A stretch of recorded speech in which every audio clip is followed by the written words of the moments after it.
বিয়ে করছো? কয় না করি নাই। কয় এলাকা একটা পাত্রী আছে, যদি কিছু মনে না নাও পাত্রীটা শুধু দেখো, বিয়ে করো আর না করো।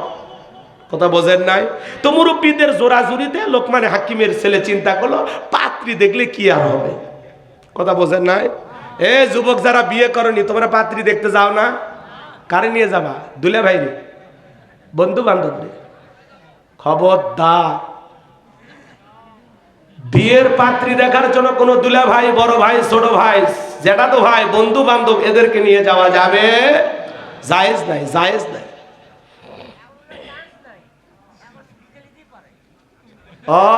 সেটা পরে আসতেছি, আপনি গভীর চলে গেছেন, আমি ওখানে যাওয়ার চেষ্টা করতেছি। রাগ করতেছেন আপনারা?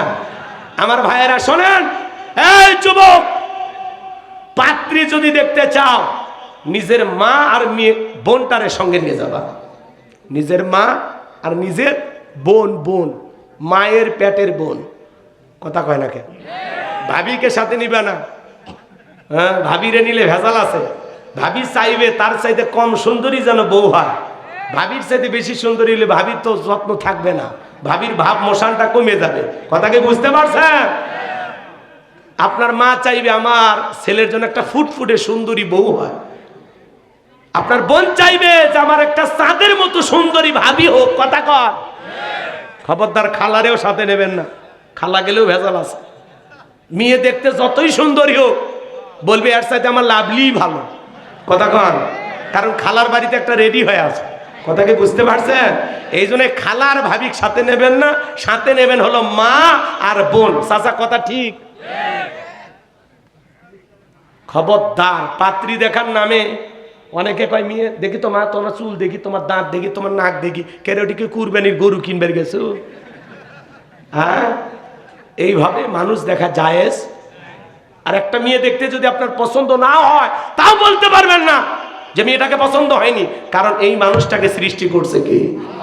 আল্লাহর সৃষ্টির ভুল ধরার আপনি কে? এই আপনি কি? অতএব মেয়ে পছন্দ না হলে বলে মাশাআল্লাহ আলহামদুলিল্লাহ, আমরা একটু চিন্তা করতেছি, পরে জানাবো।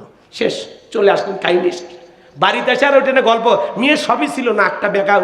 খবরদার, নো নো নো সমালোচনা, এক চুল কথা হবে না।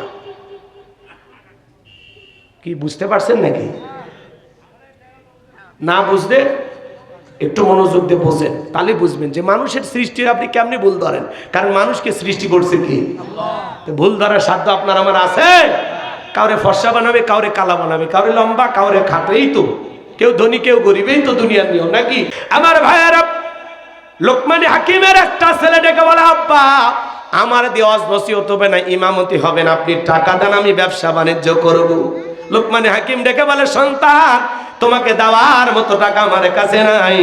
ছেলেটা বড় না সরবান্ধা, ডেকে বলে আব্বা আমার টাকা দেন, না হলে আমি কি করে খাবো, আপনি আমার টাকা দেন, আমার ইমামতি হবে না, ওয়াজ নসিহত হবে না। বলেন তো বাজান, আলেমের বেটা সবাই কি আলেম হয়? আলেমের বেটাও জালেম হয়, জালেমের বেটাও আলেম হয়। কথা কি বোঝেন? হাজির বেটাও বাজি হয়, ডাক্তারের বেটাও ডাকাত হয়, হয় কিনা? আবার অনেক সময় ডাকাতের বেটাও ডাক্তার হয়, পাজির বেটাও হাজি হয়, এরকম আছে না নাই?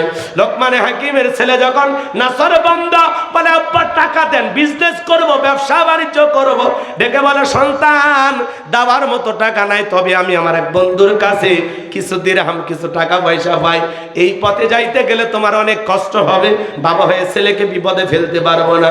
ছেলেটা ডেকে বলে আব্বা আপনি শুধু আমাকে লোকেশনটা বলে দেন, ঠিকানাটা বলে দেন, যেভাবে হোক আমি পৌঁছানোর চেষ্টা করব।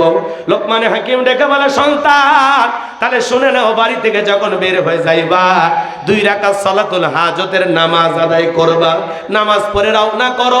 পথ চলতে চলতে মরুভূমির বিশাল রাস্তা পাড়ি দেওয়ার পরে তাকা দেখবে একটা জঙ্গল দেখা যায়, সেই জঙ্গলের ভিতরে ঝর্ণার পানি পড়তেছে, সেখান থেকে প্রয়োজন মোতাবেক পানি পান করবা।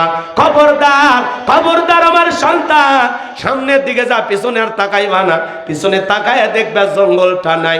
এইভাবে লোকেশন গুলো বলে দিলেন, পথের মধ্যে কোথায় কি ঘটনা ঘটতে পারে সামান্য একটা ইঙ্গিত তাকে দিয়ে দিলেন। ছেলেটা পথ চলতে লাগলো, বাবা যা যা বলতেছে মাঝপথে তাই মিলে যায়। পথ চলতে চলতে তাকা দেখেন বিশাল একটা গাছ। বাবা বলেছে ছায়া আশ্রয় নিলে বিপদ হবে। গাছের গোড়া একটা মুরব্বী বসে আছে, ডেকে বলে বাবা এইদিকে আসো। বলে না, গাছের ছায়া আশ্রয় নিলে বিপদ হবে, আব্বা বলে দিয়েছে। বলে তোমার বাবা কি বলে নাই? চলতি পথে যদি একটা মুরব্বীর সাথে দেখা হয়, মুরব্বী যা বলবে তুমি তাই শুনবা। বলে হ্যাঁ বলেছি। তাহলে ভয় পাওয়ার কোনো কারণ নাই, তুমি আমার কাছে আসো। লোকমান হাকিমের সন্তান যখন ওই গাছের ছায়া আশ্রয় নিলেন, ক্লান্ত শরীর মুহূর্তের মধ্যে ঘুম চলে আসলো। গাছের গোড়া থেকে একটা বিষাক্ত সাপ বের হয়ে লোকমান হাকিমের সন্তানটাকে সবল মারলেন। এইবার মুরব্বী তাকায় দেখে সত্যি তো বড় বিপদ হয়ে গেল। সাপটাকে ধরলেন, লোকমান হাকিমের সন্তানটাকে বিষ মুক্ত করলেন। এরপরে ধারলো একটা অস্ত্র দিয়া সাপটাকে মাছ বরাবর একটা টুকরো করে ফেলে দিয়া, পিছনের অংশ ফেলায় দিয়া মাঝখানের টুকরোটা, মাথার অংশটা লোকমান হাকিমের সন্তানের ব্যাগের ভিতরে রেখে দিলেন। ঘুম থেকে যখন জাগ্রত হয়েছে, ডেকে বলে বাবা সত্যি তোমার বড় বিপদ হয়েছিল, বিষাক্ত সাপ তোমারে সবল মারছে, আমি তোমারে বিষ মুক্ত করছি, ভয়ের কোনো কারণ নাই।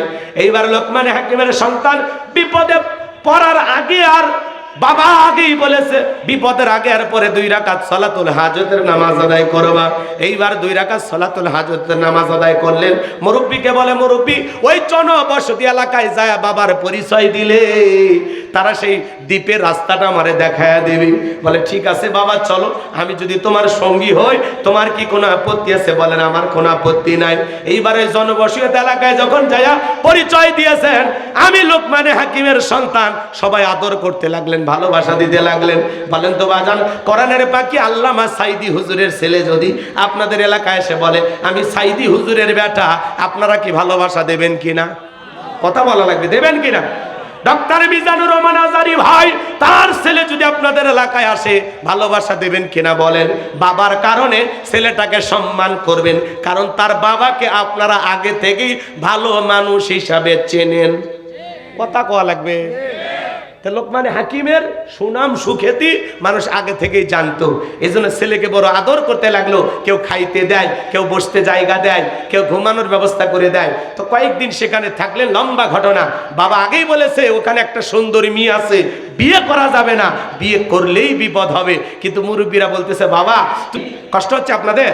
এইবার লোকমান হাকিমের ছেলে পাত্রী দেখতে গেছে, মেয়েটা সেই সময়ের বিশ্ব সুন্দরী বললে ভালো হবে না, এতটাই সুন্দরী।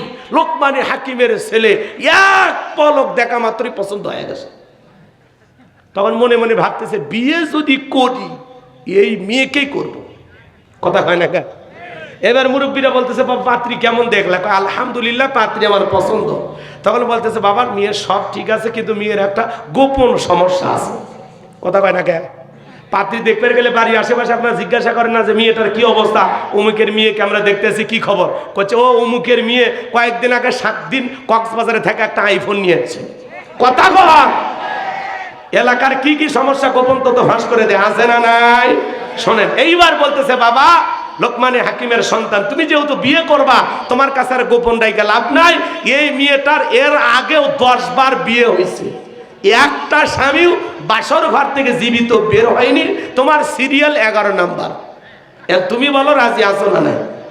লোকমান হাকিমের সন্তান মনে মনে ভালো লেগে গেছে, মেয়েটাকে বিবাহ করতে চায়। পুরো ঘটনাটা কি বলবো, আপনারা কি শুনবেন? কেন 11টা স্বামী মারা গেল শুনবেন? শুনবেন? কারা কারা একটু হাত তুলে দেখান তো বাজান। লিল্লাহে তাকবীর। হাত নামান। আমি আল্লাহ বড় খুশি হয়ে গেলাম। এইবার আমার আল্লাহ কত সুন্দর করে লোকমানকে ডেকে বলে লোকমান এইবার আমার দায়িত্ব তোমার সন্তানদের সাথে তোমার পরিচয় করে দেওয়া।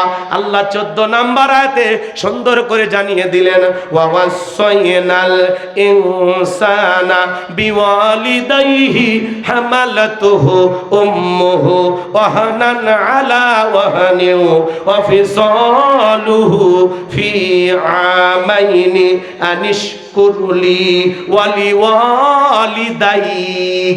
ইলাইয়াল মাসির।